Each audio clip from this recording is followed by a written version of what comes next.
Brian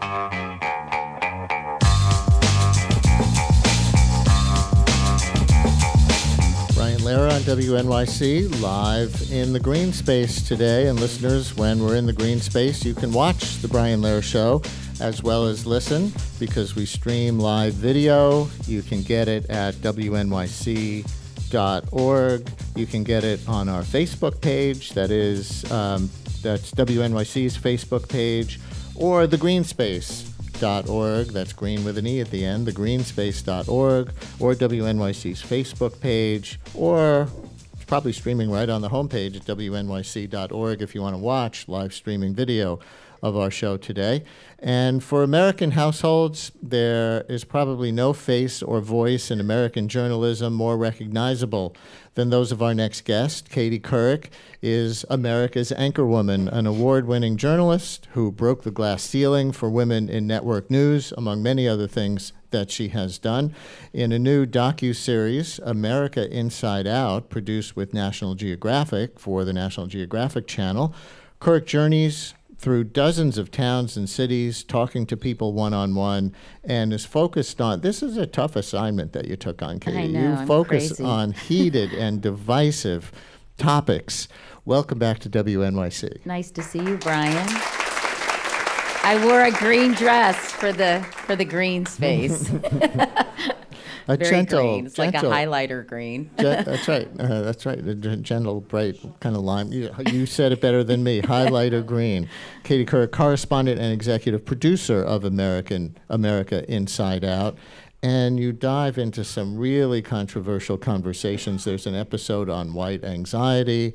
One is called The Muslim Next Door. One episode you explore the world of robot dating and gender inequality, among other things.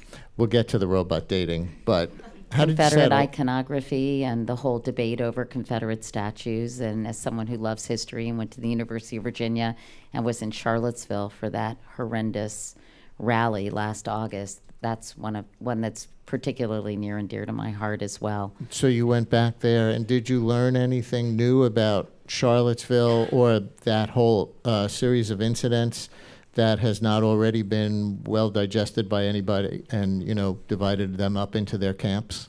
Yeah, I mean, I learned a lot in exploring sort of this whole notion of how we commemorate history and what historical figures we choose to idolize, or we have chosen to idolize throughout history. And of course, I talked to the 16-year-old high school student who started the petition to take down the Robert E. Lee statue in the middle of Charlottesville. And I talked to Don Gathers, who started the Black Lives Matter movement in Charlottesville, as well as history professors who are experts on the Civil War. And I learned a tremendous amount. It's embarrassing for me. I was an American Studies major, Brian, and there's so much about the Civil War and American history that I realized I wasn't taught, and I think many people in this room and listeners were not taught, and that is, this whole notion of the lost cause narrative that romanticizes the Confederacy and disputes the notion that slavery was at the heart of the Civil War, and how that, through popular culture and movies like Gone with the Wind, has had a tremendous hold on the psyche of so many Americans. The fact that many of these Confederate monuments and memorials were placed at the height of the Jim Crow era. The Southern Poverty Law Center did a big survey, and many of them were put in the early 1900s and 1920, including the one in Charlottesville. The Robert E. Lee statue was placed after a KKK rally had taken place, and Birth of a Nation was showing in the local Charlottesville movie theater. And of course, many schools were named after Confederate icons, quote unquote, after Brown v. Board of Education, as an affront to African Americans in this country. And when I tell my friends who feel very strongly that the statue should remain in public spaces, and I give them more historical context and perspective, oftentimes they say, gee, I never thought of it that way, or I never knew that. And this really was the purpose of this series, is to give people greater context and perspective on these very incendiary issues that people have strong knee-jerk reactions to and can spout whatever they want to on social media and act with authority. But really, when it comes down to it, people have opinions without much portfolio. So I wanted to provide the information they would need. And if they have the same opinion, that's fine. But at least it will be an informed opinion. Now, tomorrow, I believe, is the final episode in the series, Yeah. right? Called The Age of Outrage. Right. And you look at what some people call PC culture on college campuses, but I think it's a really interesting take to frame it in terms of outrage. So what did you go looking for and what did you find? Well, you know, I just thought it was so interesting how we're looking at the world quite differently. You know, I have a daughter who's graduating from college next month. I have another daughter who's 26. And I saw this very strong shift in how we look at different cultures, whether it's, you know, and all this new lingo that wasn't around, you know, in the dark ages when I was in college. When you think about things like safe spaces, trigger warnings, microaggressions, terms like white privilege or cultural appropriation. I thought, gee, this is a very different way of sort of relating to the world and relating to popular culture. And I wanted to better understand it. So I went to Northwestern and the University of Chicago, where they have very distinct, very differing points of view in terms of how they approach these things. Morty Shapiro, who's the president of Northwestern, who I knew because I gave the commencement address at Williams, where he was president before Northwestern, said you have to be comfortable to engage in uncomfortable learning. Whereas Robert Zimmer, the president of the University of Chicago, feels very strongly that we do not have intellectual safe spaces, microaggressions, trigger warnings, and there's no platforming. And so no platforming is when a speaker gets drowned out or unable to speak at a college or university. So these were all kind of complicated, thorny issues, and I just kind of wanted to get underneath the surface of all these things and give people the information about sort of how two different colleges are reacting. But in addition to that, Brian, I talked about cultural appropriation and fashion, for example. Let me cut in only because Sure. we have a clip from exactly that section. Oh, okay. Perfect. So which school were Joe and Elaine at? Do you remember? Okay. Elaine Welteroth was the editor of Teen Vogue, and she is sort of, I think, a national expert, if you will, on cultural appropriation, and was trying to explain why when sort of fashion designers and other people take sort of imagery or customs from other cultures, co-opt them and claim them as their own, why that is so offensive to marginalized communities.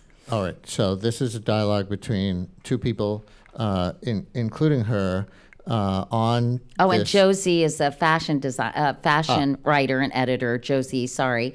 And Joe thinks it's sort of been taken too far. And it was very interesting, by the way, to see this play out at the Met Gala. You know, I wondered why more Catholics weren't up in arms about this, because if you're talking about cultural appropriation, I mean, that was sort of a case study in cultural appropriation. Remind me, what happened? Were they all dressed in sort of Catholic garb or sort of, you know, with a lot of sort of religious imagery based. I haven't seen the exhibit yet, and I wasn't at the Met Ball, but it was very, very religious sort of imagery in the outfits. It was crazy, you know, like Sarah Jessica Parker wore a nativity scene on her head, and there were a lot of sort of very saintly looking headgear situations. So in this clip, Joe speaks first, Elaine speaks second. If we start to put the label on top of everything, because yes, we can definitely dig and find appropriation in almost everything, we're going to lose the creativity of what this industry is about. You've seen Miley Cyrus come out in gold teeth and cornrows, and she's twerking on a stage, and suddenly that goes viral, and it's something that seems cool, and that's something that is being borrowed from a culture that has been oppressed and marginalized for generations. We have to examine why something becomes valid when a white person deems it wearable. So we'll hear those clips in tomorrow night's show. That's right. And hopefully this series will have a long tail. If people miss it, tomorrow it's on Hulu and it's on YouTube and Apple Television and Facebook and everywhere else you can imagine. Because, you know, it's been great. The people who have watched it it's designed to be a conversation starter too, to be able to continue the discussion. But I thought that, that's just an interesting example of something that people often feel very strongly about, which is this whole idea of cultural appropriation. But to have someone like Elaine explain that, that fashion, for example, has traditionally cut itself off from minorities and not really there hasn't been an equal opportunity or a seat at the table for many minorities. And what her point is, when white people then start wearing certain fashions, they become beautiful and valid and acceptable and, as she said, wearable, where it's been part of Black culture and not considered that way and looked at very differently. So, this is very eye-opening conversations. My husband thinks the series may be too smart, but I don't think so. And control room, we're going to go ahead to clip 3. See, this is the kind of behind-the-scenes thing that when we're not in the green space, I could just say in an intercom, but I don't have that luxury here. So we're going to like the transparency, Brian. We're going to go to clip 3 in a second, because as if that conversation about appropriation wasn't fraught enough, you sat down and had dinner with some extremely controversial people on race and gender issues. People, some believe, shouldn't be given a platform. You interviewed Charles Murray, author of The Bell Curve, which suggested in that book back in the 90s that Black people are less intelligent on average. Jordan Kessler, the white nationalist leader behind the Charlottesville white nationalist rally, as you said before, and former Google employee James Damore, who wrote the Google Manifesto, so-called, which claimed that gender pay gap is a myth. So here's a little excerpt of your conversation with James Damore. He speaks first. They assume that all of that gap is due to discrimination against women, when some of it may be due to simply them not being interested as much as men on average are. People went crazy over your manifesto, right, to say the least, and they found it incredibly offensive, suggesting that women didn't have the capacity to excel in science, engineering. Right. So I never talked about capabilities or aptitude. It was really about preference. They assume that there is this bias against women, and so they try to correct for it. But in some cases, they may overcorrect.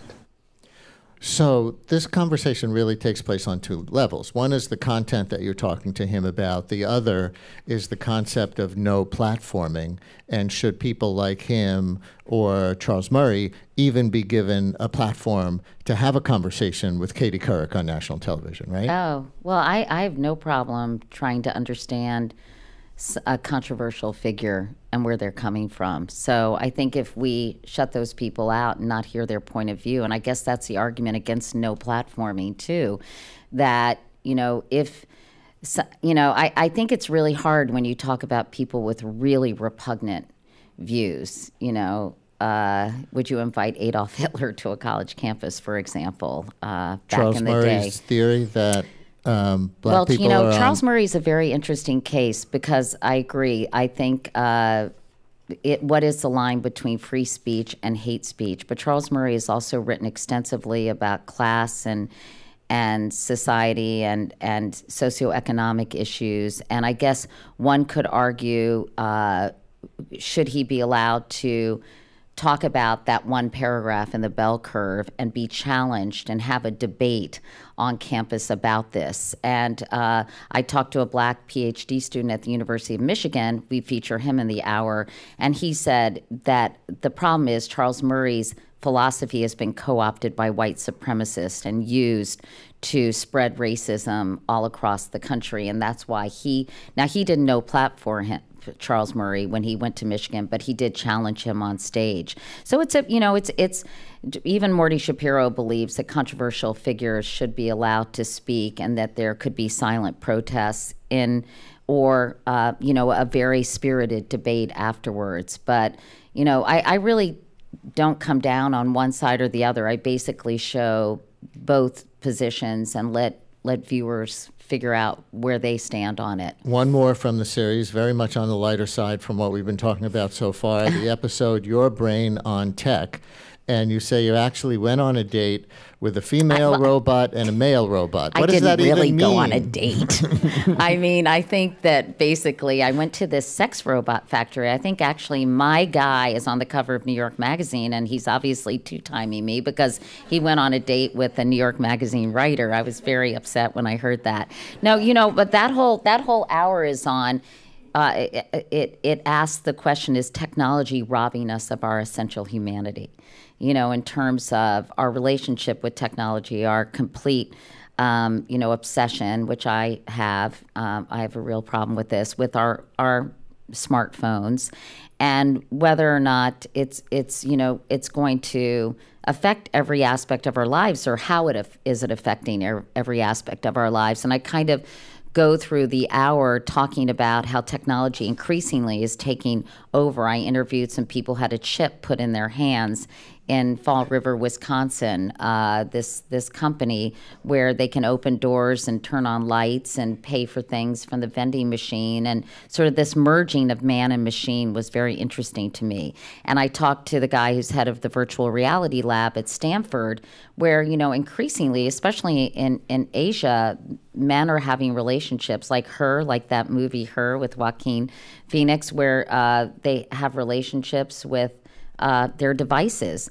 And so I thought, well, let's take it a step further. And there was this sex doll factory near San Diego where they all look like porn stars, which of course is something really weird and maybe should be considered when we think about this. And they're made of silicone, and they now are being equipped with AI. So you can talk to them and they can have conversations. And I'm sure "please take out the garbage" isn't part of their dialogue. But I interviewed a man who had 4 of these dolls and was waiting for the latest one, Harmony, because she is equipped with AI. It is super, super weird. What can I say? And you can have them tailor-made. They had all these different nipple sizes. Some look like Frisbees, some didn't, all different colors. You can do all the, the cosmetics of the doll. It was super weird. And they're $20,000 a piece, which is crazy to me. But do you have a clip from that? I don't think we have a clip Okay, from that. good. People will just Anyway, I sort of had fun with it, and I had a conversation with a couple of them. And it was just very bizarre with the dolls. Yeah, you can sit with them and talk to them. And Henry, the doll, commented, said something cheeky to me. And it was just really interesting. But, 1 in 4 men, I think, said they'd be willing to have sex with a robot in the next 50 years. So, as creepy as we think this is, it's not beyond the pale in terms of what technology may bring about in the years to come. What percentage of women? I don't think they were surveyed. But there are male robots, as we said, and my question was, and the genitals are detachable, and I asked if they were dishwasher safe. And we couldn't put that in because it's sort of a family show.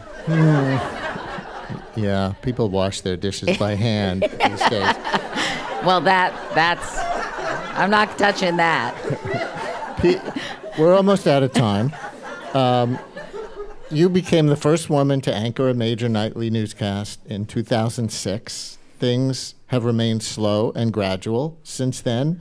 Do you think the Me Too revelations of the last few months are changing that in a bigger way? I do. I think this is truly a watershed moment. I think it will be interesting to see how companies respond and to see what policies are put in place, both written and sort of culturally. I think this is a long overdue course correction for how women are treated in the workplace. And I think what hasn't gotten that much attention is sort of the subtle sexism that I think women experience on a regular basis, kind of devalued, not sort of appreciated. There was an expression called heap-eating, which of course is when a woman has an idea and everyone's like, yeah. The man at the table comes out with the idea and everyone's like, that's brilliant. And, I think that I'm certainly more conscious about these sort of subtle signs of sexism. I'm on a number of boards, and I notice that when women speak up, they say, you know, this may not be a good idea. I'm just throwing this out here, and I don't know if this even makes sense. And they apologize before. I never hear a man doing that. So I think some of it is also incumbent on women to also be more confident and strong in the workplace and have agency, as my daughters would say. Do you think it might have meant anything to the 2016 campaign that so many men controlling the national campaign media narrative turned out to be harassing or otherwise behaving inappropriately toward women, while the potential first woman president was running? Charlie Rose, Mark Halperin, John Hockenberry, Ryan Lizzet, Tavis Smiley, I could go on. They all lost their jobs, but later. Do you ever ask yourself if there's a relationship? Oh, well, I think we all are products of our cultural conditioning. And I know when I was the anchor and managing editor of the CBS Evening News, I often called writers and producers out for framing things which in a sexist way. And one of the most gratifying parts of that job for me was to be able to draw attention to stories that I think my male counterparts were not particularly interested in, like sexual assault in the military or dating violence and all kinds of stories like that. That's why diversity is so critically important in media and in all workplaces, because you bring such a diversity of ideas, perspectives, and points of view. So yes, I do think it's significant, because I think, again, it's that very subtle, insidious sexism that I think creeps into the coverage. And I think it's definitely noteworthy and something that needs to be remedied by having more women and more people of color in these powerful positions of authority in this country. Katie Couric's current series on the National Geographic Channel, for which she is correspondent and executive producer, is America Inside Out. The final episode, The Age of Outrage, airs tomorrow. Thank you so much for coming to the Green Space. Thanks, Brian. Thank you.